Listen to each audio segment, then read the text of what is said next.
आज के वीडियो में कक्षा 10वीं हिंदी चैप्टर नंबर 3 भारत संख्यासी के जिसके लेखक है मैक्स मुलर जी। हम इतना कवर कर चुके, इससे पहले पढ़ा दिए थे।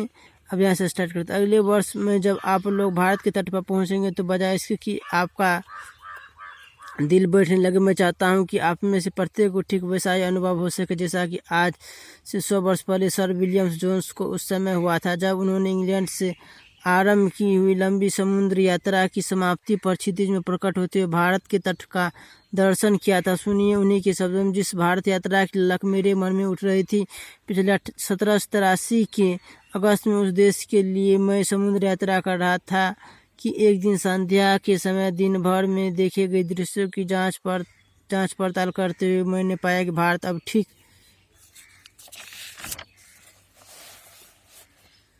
हमारे सामने था। फारस या ईरान हमारे बाएं ओर था। अरब सागर से आती हुई ठंडी हवाएं हमारे जहाज के पिछले भाग से टकरा रही थी। एशिया के सुविस्तीर्ण क्षेत्रों से चारों ओर से घिरी ऐसी श्रेष्ठ रंगभूमि के मध्य अपने आप को पाकर मुझे जिस आनंद का अनुभव हुआ वह वस्तुतः अनिवर्चनीय है। एशिया की यह भूमि नानाविध ज्ञान विज्ञान की धात्री, आनंददायक, ललित तथा उपयोगी कलाओं की जननी, एक से एक बढ़कर शानदार कार्यकलापों की दृश्य भूमि, मानव प्रतिभा के उत्पादन के लिए अत्यंत उर्वर क्षेत्र तथा धर्म, राज्य सरकारों, कानून या विधि संहिता,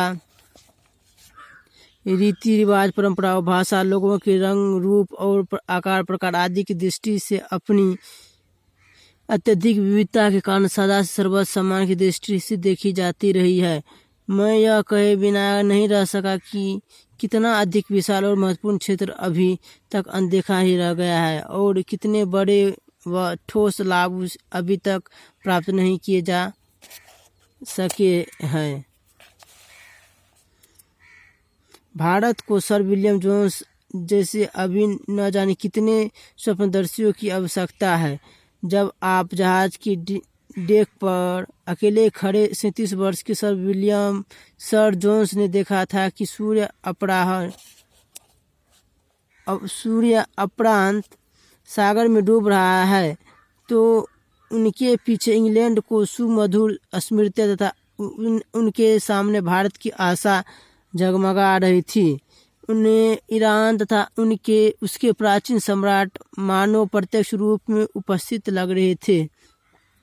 अरब सागर की शीतल मंद समीर के झोंक उन्हें झुला रहे थे। ऐसे स्वप्नदर्शी की यह समझ सकते हैं स्वप्नदर्शी ही यह समझ सकते हैं कि अपने सपनों को साकार और अपनी कल्पना को वास्तविकता में परिणत कैसे किया जा सकता है, और जो बात या स्थिति आज से 100 वर्ष पहले थी आज भी वैसी है, या यूं कहे कि आज भी वैसी हो सकती है। यदि आप लोग चाहे तो भारत के बारे में वैसे ही सुनहरे सपने देख सकते हैं और भारत पहुंचने के बाद एक से बढ़कर एक शानदार काम भी कर सकते हैं।